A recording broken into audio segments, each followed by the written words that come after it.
திருச்சிற்றம்பலம். தென்னாடுடைய சிவனே போற்றி, எந்நாட்டவர்க்கும் இறைவா போற்றி.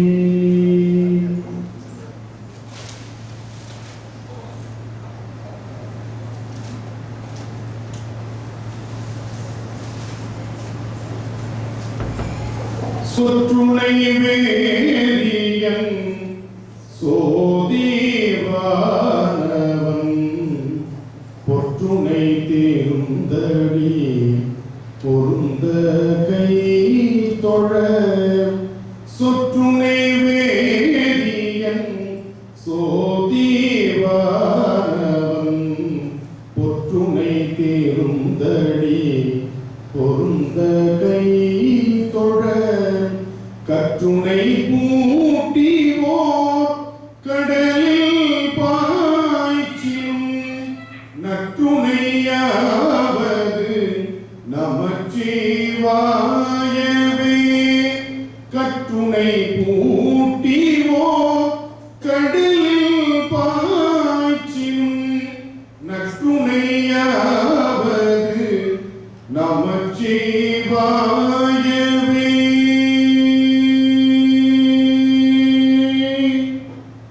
திருச்சிற்றம்பலம். பொதுநலன் நுகர்வது புனிதர் பேரவைக்கு என்னுடைய பணிவான வணக்கத்தை இந்த நல்ல நேரத்தில் வணங்கி, எல்லாம் வல்ல இறையருள் இன்றும் நமக்கு கூட்டுவித்திருக்கிறது. இந்த சிங்கை மண்ணிலே இந்த நமசிவாயத்தை பற்றி சொல்வதற்காக பெரும் பேரடைந்திருக்கிறது என்று நான் எண்ணுகின்றேன்.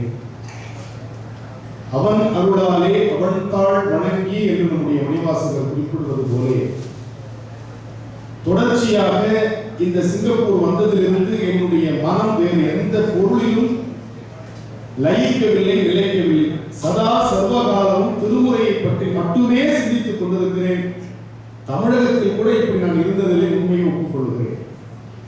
நான் என்ன நேற்று பேசினேன், இன்று என்ன பேச போகிறேன் என்ற சிந்தனை மட்டுமே எனக்கு ஓடிக்கொண்டிருக்கிறது. அப்படி முழுமையுமாக சித்தமலம் அறிவித்து சிவமாக்கி என்றார் மணிவாசகர். அப்படி ஒரு சிவமான தன்மையை உடையவர்களிடத்தில் பழகுகின்ற ஒரு தன்மையை இறைவன் எனக்கு ஏற்படுத்தி கொடுத்திருக்கிறார். அதனுடைய தொடர்ச்சியாக இங்கு சொல்லும் நமச்சிவாயவே என்ற ஒரு பொருள் குறித்து நாம் சிந்திக்க போகிறோம். முதலில் நமச்சிவாய சரியா, நமசிவாய சரியா? எப்பொழுதுமே ஒரு பிரச்சனைக்குரிய கேள்வியிலிருந்தே நம்முடைய ஒழிவு தொடங்குவதாக அமைகிறது. நம்முடைய மணிவாசகர் நமச்சிவாய வாழ்க அப்படின்னு தான் சொல்லியிருக்கிறார். நற்றுணையாவது நமச்சிவாயவே அப்பர் பெருமான். அப்ப நமச்சிவாய சரியா, நமசிவாய சரியா என்ற ஒரு வினா எழுகிறது. எளிமையாக புரிந்து கொள்ளலாம். மந்திரமாக, ஐந்தெழுத்து மந்திரமாக உச்சரிக்கும் பொழுது நமசிவாய, அங்க இச்சு சொல்லக்கூடாது. ஆனால் பெருமானுடைய திருநாமமாக நாம் சொல்லும் பொழுது நமச்சிவாய என்று சொல்ல வேண்டும். ஏன்னா மந்திரத்தை வாழ்கன்னு யாரும் வாழ்த்த போறதில்லை. மந்திரத்தை வாழ்கன்னு வாழ்த்தக்கூடிய உரிமை நமக்கு கொடுக்கப்படல. நமச்சிவாய வாழ்க என்று சொன்னால் பெருமானுடைய திருநாமம் வாழ்க என்று பொருள் இல்லையா? நாதன் நாமம் நமசிவாயவே சொல்லல, நாதன் நாமம் நமச்சிவாயவே சொல்றார் நம்முடைய ஞானசம்பந்த பெருமான் இல்லையா? அப்ப நாதன் நாமமாக சொல்லும் பொழுது நமச்சிவாய என்றும், அவனுடைய ஐந்தெழுத்து மந்திரமாக சொல்லும் பொழுது நமசிவாய என்று சொல்வதையும் நாம் மறந்து விடலாகாது. நேற்று திருநெறிய தமிழ் என்ற தலைப்பில் சிந்தித்தோம்.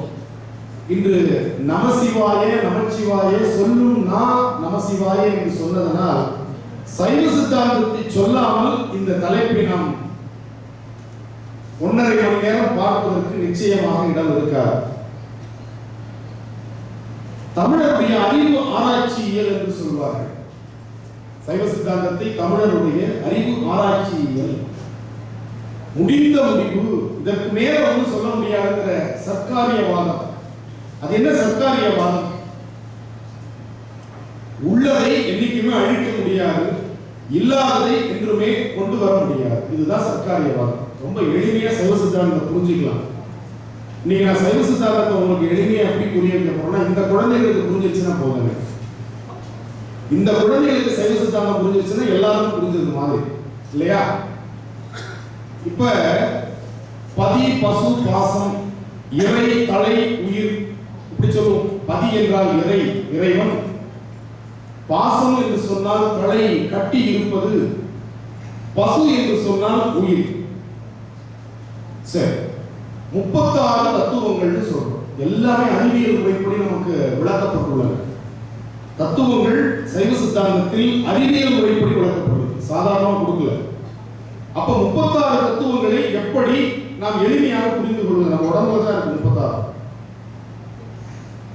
சரி, இறைவன் உயிர்களுக்கு வினைகளை ஊட்டுகிறான். இதுதான் சைவ சித்தாந்தத்தினுடைய அடிப்படை உண்மை. உயிர் தாமாக வினையை சென்று அடையாது, வினை தாமாக உயிரை சென்று அடையாது. இந்த இரண்டையும் கூட்டுவிப்பான் ஒருவன் வேண்டும். இதுதான் சைவ சித்தாந்தம் முன்வைக்கிற முதல் வாதம். ஒண்ணும் இல்லைங்க, இந்த சைவ சித்தாந்தம் புரிஞ்சு கொள்றதுக்கு இந்த செல் பேசி உங்களுக்கு போதுமானது. வேடிக்கையா இருக்கும் உங்களுக்கு.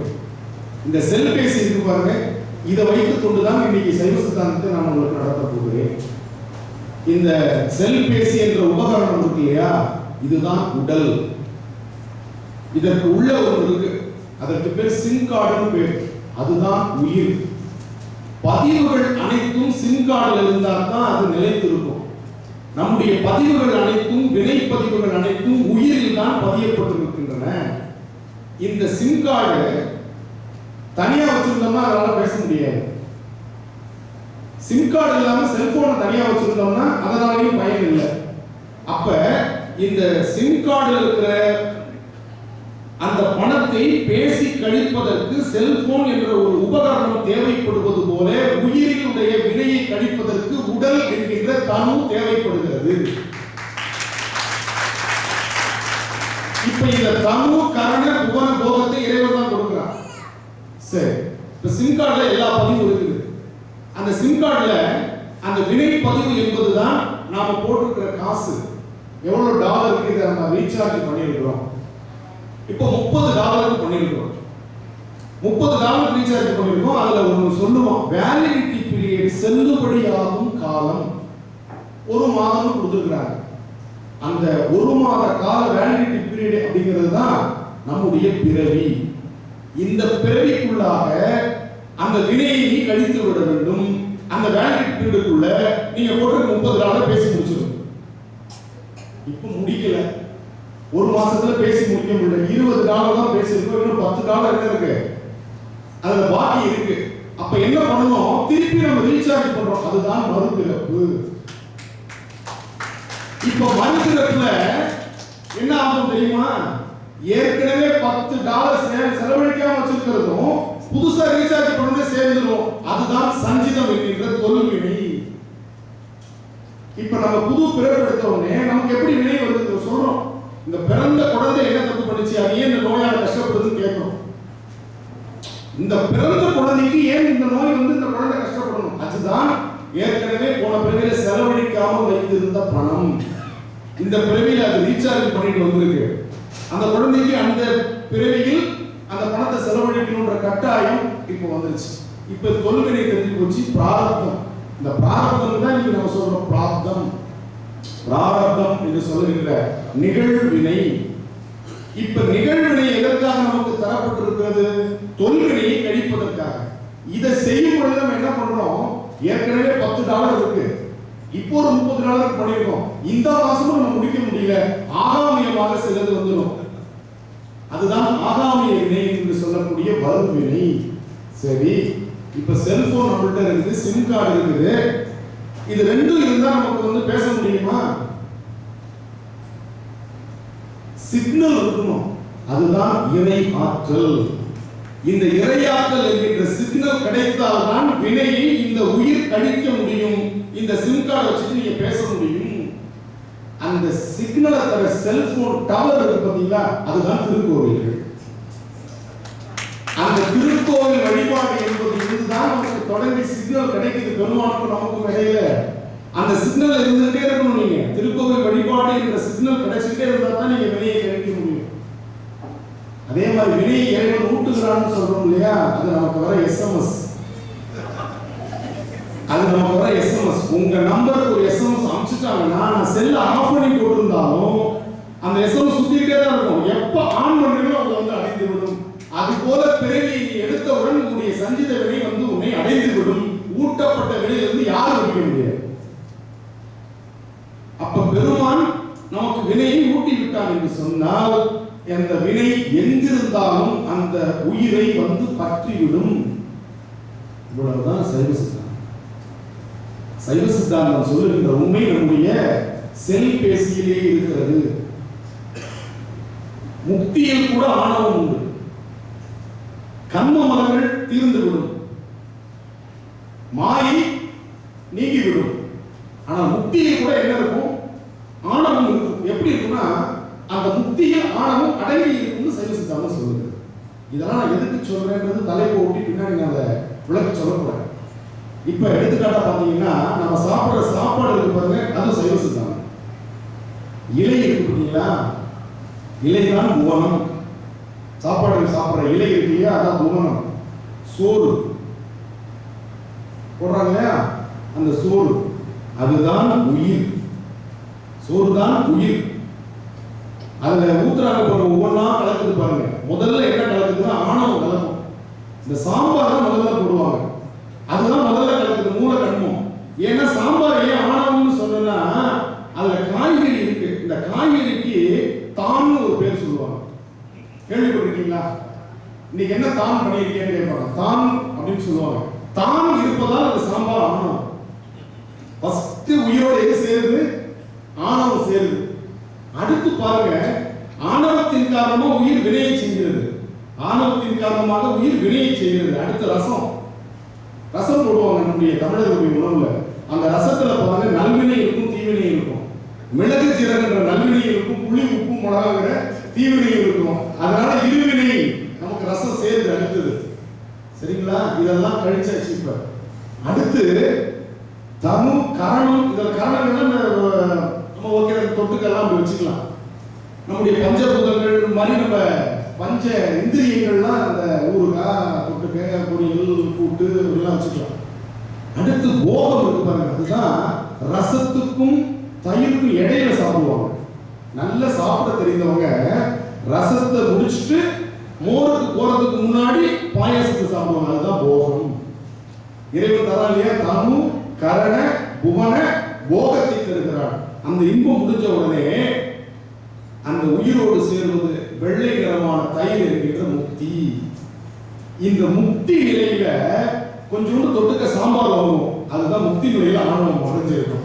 அப்ப யாரும் சாம்பார் சாதம்னு சொல்ல மாட்டோம், அது யாரும் சாம்பார் சாதம்னு சொல்ல மாட்டோம். என்னென்ன சொல்லுவோம்? அது தயிர் சாதம் தான். கொஞ்சோண்டு சாம்பார் அடங்கி இருக்கும். முக்தி நிலையில் இப்படித்தான் ஆணவம் அடங்கி இருக்கிறது. புரிஞ்சுச்சா சைவ சித்தாந்தம்? அவ்வளவுதான் சைவ சித்தாந்தம். நான் ஒன்று சொல்லுகிறேன், தயவு செய்து எளிமையாக சொல்ல நாம் பழகிவிட்டால் நம்முடைய சமயத்திலிருந்து யாரும் செல்வதற்கான வழியே இருக்காது. நம்ம என்ன பண்றோம்? பயமுறுத்தி பயமுறுத்தி பயமுறுத்தி இது ஏதோ ஒரு பெரிய தத்துவம் போல இருக்கு. ரொம்ப எளிமையாக சைவ சித்தாந்தம் இப்படிதான் எங்க வகுப்புல நான் நடத்துறது. எங்க வகுப்புல எங்க மாணவர்களுக்கு நான் இப்படிதான் சொல்லி தருது. நீ சாப்பிடுற சாப்பாடு சைவ சித்தாந்தம், உன்னுடைய கையில் இருக்கக்கூடிய செல்போன் சைவ சித்தாந்தம் அடங்கி இருக்கிறது. ஊனாய் உயிரானாய் என்று சொல்வார் இல்லையா, அது மாதிரி நம்முடைய நோக்கும் இடமெல்லாம் சைவ சித்தாந்தமாக பார்க்க முடியும். அந்த அளவிற்கு நமக்கு வந்து சைவ சித்தாந்தம் இடம் தருகிறது. நம்ம அப்படி சொல்றதுனால சைவ சித்தாந்தத்துடைய மதிப்பை குறைத்து விடுவதாக தயவு செய்து எண்ணாதீர்கள். உதாரணங்கள் வேறுபடுகின்றன, அவ்வளவுதான். ரொம்ப எளிமையான உதாரணங்கள். இந்த நியதிங்கிறதுக்கு நான் கதை சொல்லுவேன். நியதி சைவ சித்தாந்தத்தில் வித்யா கலைன்னு ஒன்று உண்டு. அதாவது வித்தை தத்துவங்கள் 7 வித்யா தத்துவங்கள். அதுல காலம், நியதி, கலை, வித்தைன்னு வரும். அதுல நியதின்னு ஒரு தத்துவம், கால தத்துவம் நமக்கு தெரியும். இன்னைக்கு எல்லாமே கால தத்துவத்தின்படி தான் நடக்குது. இன்னைக்கு பாருங்க, நான் ரொம்ப என்ன நினைச்சிட்டேன் அப்படின்னா, தினமும் நமக்கு 1/2 மணி நேரம் 1 மணி நேரம் கழிச்சு வேற நேரம் வரும். நான் கொஞ்சம் அலட்சியமா இருந்துட்டு இன்னைக்கு பார்த்தா கரெக்டான டைத்துல கூப்பிட்டாங்க. இப்ப இப்ப பாருங்க நம்ம எப்படி ஏமாந்து போறோம் பாருங்க. தினமும் அரை மணி நேரம் 1 மணி நேரம் இந்த நிகழ்ச்சி தாமதமாக தர போகுது அப்படின்னு கொஞ்சம் அலட்சியமா இருந்து பார்த்தா கரெக்டா எனக்கு டைம் போட்ட டைம்ல என்ன கூப்பிட்டாங்க. அப்ப காலம் அந்த டைம்ல நான் இருக்கணுங்கிறது என்னுடைய நியதி. இப்ப நியதி தத்துவத்துக்கு ஒரு அழகான ஒரு கதை, கிருஷ்ணர் வெண்ணெயை திருடி திருடி சாப்பிட்றாரு இல்லையா, அப்படி ஒரு கதை வரும் பாகவதத்துல. அப்ப என்ன பண்ணாங்க, கிருஷ்ணர் வெண்ணெயை எப்படி திருடி சாப்பிட்றாருன்னே தெரியல, இது எப்படியாவது கண்டுபிடிக்கணும், ஏன்னா மாய கண்ணன் இல்லையா, அதனால வெண்ணெயை எப்படி திருடுறாருன்னு கண்டுபிடிச்சிடணும்னு சொல்லி என்ன பண்ணாங்க, அந்த உரியில தான் அந்த காலத்துல வெண்ணெயை வச்சிருப்பாங்க. உரினா அந்த ஒரு கயிற்றினாலான ஒரு தொங்கல் இருக்கும். அந்த தொங்கல்ல என்ன பண்ணிருப்பாங்கன்னா பானைகள்ல வெண்ணெயை வச்சு அடுக்கி வச்சிருப்பாங்க. இன்னைக்கு நம்ம அதெல்லாம் சொல்ல முடியாது, அதெல்லாம் பார்க்க கூட முடியாது. அப்ப அந்த உரியில என்ன பண்ணாங்க, மணியை கட்டி வச்சுட்டாங்க. அப்ப கிருஷ்ணர் வெண்ணெயை எடுக்கும் பொழுது அந்த உரி அசையும் நிச்சயமா. அப்ப மணி சத்தத்தை கேட்டு என்ன பண்ணலாம், கிருஷ்ணரை பிடிச்சிடலாம். இப்ப கிருஷ்ணர் வந்து பார்க்கறாரு, மணி கட்டி இருக்கு, தெரிஞ்சிச்சு இவங்க நம்மள பிடிக்கிறதுக்கு பொறி வச்சுட்டாங்க, இருந்தாலும் வெண்ணெய் சாப்பிடாம இருக்க முடியாது. உடனே கிருஷ்ணர் மணியை பார்த்து சொல்ற, மணியே நீ ஒழிக்காம இருக்கணும். உடனே அந்த மணி சொல்லிச்சு, சரி கண்ணா நான் ஒழிக்க மாட்டேன். ஒழிக்க கூடாதுன்னா ஒழிக்க கூடாது, நான் கிருஷ்ணன் சொல்றேன் நீ ஒழிக்கவே கூடாது, நிச்சயமா ஒழிக்க மாட்டேன் கண்ணா அப்படின்னு. உரிய தொட்டார், மணி ஒழிக்கல. உரிய ஆட்டி பார்த்தார், மணி ஒழிக்கல. கிருஷ்ணனுக்கு ரொம்ப சந்தோஷம். அந்த பானையை கையில எடுத்தார், ஒழிக்கல. வெண்ணையை கையில எடுத்தார், ஒழிக்கல. வெண்ணையை வாயில போட்டு மணி அடிச்சிச்சு. கிருஷ்ணர் ரொம்ப எல்லாரும் பிடிச்சிட்டாங்க. மணி மேல கிருஷ்ணர் ரொம்ப கோவம், என்ன இப்படி பண்ணிட்டே அப்படின்னா, நெய்வேத்தியம் ஆகும்போது மணி அடிக்கிறது என்னுடைய நியதி மீற முடியாது.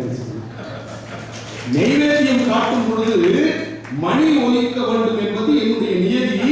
கடவுளே வந்தாலும் நியதியை மாற்றுவதற்கு உரிமை இல்லை. அப்ப நியதி தத்துவம் என்பது வாழ்க்கையில், இதெல்லாம் வந்து வாழ்க்கையில் நாம் பின்பற்றக்கூடிய விஷயம். சைவசித்தாந்தம் ஏதோ ஒரு வேற்று கிரக வாசிக்கு அது ஏழைகளுக்கு சொல்லப்பட்டதில்லை, நம்மை போன்று சாமானியர்களுக்காக சொல்லப்பட்டதுதான் சைவசித்தாந்தம். சாமானியர்களை சித்தமரம் அறிவித்து சிவமாக்குவதற்காக வந்ததுதான் சைவசித்தாந்தத்தினுடைய மிகப்பெரிய ஞானிகளுக்காக சொல்லப்பட்டது அல்ல, ஞானிகளால் சாமானியர்களுக்கு சொல்லப்பட்டது. ஏன்னா அவங்களுக்கு சொல்ல வேண்டிய தேவை இல்லை, நாவுக்கரசருக்கு சொல்ல வேண்டிய தேவை இல்லை. என்கிட்ட ஒரு மாணவர் வந்து கேட்டார், முக்தி பெறுவதற்கு சைவ சித்தாந்தம் என்ன வழியை சொல்லுகிறது? நான் சொன்னேன், சரியை, அதுல அனுபவம் பக்குவம் ஏற்பட்டதுக்கு அப்புறம் கிரியை. சரியைனா ஒன்றும் இல்லை, உடலால் செய்கின்ற தொண்டு. இந்த திருமுறை மாநாட்டுக்கு எல்லாரும் செய்கின்ற தொண்டு சரியை தொண்டு. ஐயா செய்யறது, அந்த அம்மா செய்யறது, இவங்க செய்யறது, எல்லாருமே என்ன செய்யறாங்க, உடலால் செய்கின்ற தொண்டு அத்தனையும் சரியை. கிரியை, அதுல என்ன கிரியா, கிரியேட்டிவிட்டிலாம் ஆங்கிலத்தில் சொற்கள்லாம் வந்துச்சு. நம்ம தமிழ்ல இருந்து எத்தனை சொற்கள் தெரியும் ஆங்கிலத்தில் சொல்லிட்டு. காலையில் இந்த ஓலைச்சுவடியை பற்றிலாம் வினாக்கள் கேட்டாங்க. இன்னைக்கு எடிட்டோரியல் ஒரு வார்த்தை பயன்படுத்துறோம். எடிட்டோரியல் போர்டு, எடிட்டோரியல் கமிட்டி அப்படின்னா சொல்றோம். அது வந்து அழகான தமிழ் சொல், ஏடு இட்டோரியல். ஏடு இட்டோரியல் என்ன ஆயிடுச்சு, இன்னைக்கு எடிட்டோரியல் ஆயிடுச்சுங்க. எப்படி அழகா எடுத்துட்டாங்க பாருங்க. ஒன்று ஆங்கிலத்துல ஒன், நம்ம ஒன்றுன்னு வாயை நல்லா திறந்து சொல்லுவோம். அவன் குளிர் தேசத்துல இருக்கான், ஒன்னு முடிப்பான், ஆணு திறந்தாலும் பிறந்துருவான். அப்ப ஒன்று என்பது ஒன், இரண்டு த்ரீ, த்ரீனா மூணு அர்த்தம், 8 8. கட்டு மரம் கட்ட மரம். நாவாய் நேரின் ஆயிருக்கு. நாவாய் என்பது நம்முடைய பழைய தமிழ் சொல், கப்பலை குறிக்கக்கூடிய சொல் நாவாய். அந்த நாவாய் என்கிற கப்பலை சேர்ந்த கப்பல் படைக்கு இன்னைக்கு நேரின் ஆங்கிலத்தில் பேர் வச்சிருக்கான். தமிழ்ல கொல்லு, இங்கிலீஷ்ல கில்லு. தமிழ்ல கொல்லு, இங்கிலீஷ்ல கில்லு. இன்னைக்கு ஒரு செய்தியை மனசுல வச்சுட்டு நான் என்ன நினைச்சிருக்கேன் சொல்லு அப்படின்னா, அந்த எதிர்த்தரப்புல என்ன தெரியுமா சொல்லுவாங்க, எனக்கு ஒரு குழு கொடுக்கணும். தமிழ்ல அதுக்கு பேர் கொழுன்னு பேர். ஒரு புறப்பொருள் இருப்பாங்க, ஒரு பெரிய இலக்கணத்தை சொல்றதுக்கு முன்னாடி ஒரு குழு மாதிரி கொழு ஒன்று கொடுப்பான், அதுக்கு பேர் கொழுன்னு பேரு. ஆங்கிலத்துல குழுன்னு வந்துருச்சு. சோழ மண்டல கடற்கரை, இங்கிலீஷ்ல கோரமெண்டல் சி. இங்க இருக்கிற சோழ அங்க போய் மெண்டல் ஆயிட்டான். சோழ மண்டல கடற்கரை கோரமெண்டல் சின்னு சொல்லிட்டு இருக்கிறாங்க. எப்படி நம்ம மொழி பறந்து விட்டு விரிந்து இருக்கிறது, எதற்காக சொல்றேன் அப்படின்னா, அப்படி ஏடு இட்டோரியல் இன்னைக்கு எடிட்டோரியல் என்று மாறிவிட்டது. அதுபோல நம்முடைய அந்த கருத்து, சமய கருத்துக்கள் இருக்கு பாருங்க, அப்படியே விரைவி காணப்படுகிறது. ரொம்ப அழகா நம்ம பார்க்கலாம். அந்த சைவ சித்தாந்தத்துல நியதி தத்துவத்தை போலவே அடுத்த ஒரு மிக முக்கியமான ஒரு தத்துவம், பஞ்சாட்சரம் என்று சொல்லக்கூடிய 5 எழுத்து மந்திரத்தை ஓதுவது. அதற்கு ஒரு நியதி சொல்லுகிறார், நற்றவா உன்னை நான் மறக்கினும்னா மறக்க மாட்டேன், மறந்தாலும் சொல்லும் நான் நமச்சிவாயவே. இந்த பெருமானுடைய திருநாமத்தை சொல்லுவதால் என்ன பலன்? பெருமானுடைய திருநாமத்தை சொல்லுவதால் நமக்கு என்ன பயன்? துஞ்சலும் துஞ்சலில்லாத பொழுதினும் நெஞ்சகம் நைந்து நினைவின் நாள்தோறும் நினைவின், நெஞ்சகம் நைந்து நினைவின், வஞ்சகமற்று நினைவின், நெஞ்சகம் நைந்து நினைவின். எப்படின்னா அதை நம்ம கொண்டு குட்டலாம். வஞ்சகமற்று அடி அவர் வாழ்த்த வந்த கூற்று அஞ்ச உதைத்தன அஞ்செழுத்துமே.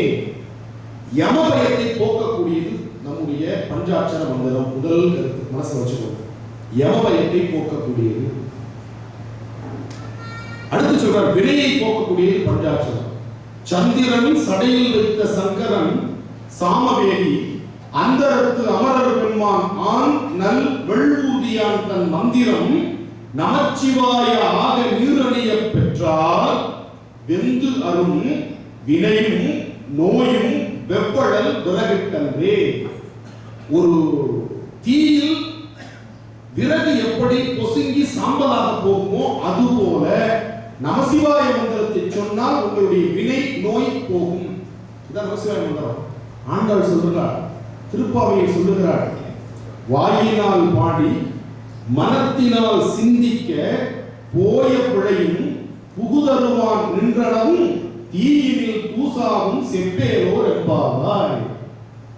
வாயினால் பாடி மனத்தினால் சிந்திக்க போய பிழையும் புகுதருவான் நின்றனவும் தீயினில் தூசாவும் செப்பேரோர் என்பாவாய். மந்திரத்தை சொல்லி செய்யக்கூடிய அத்தனையும் கிரியை என்று பொருள்.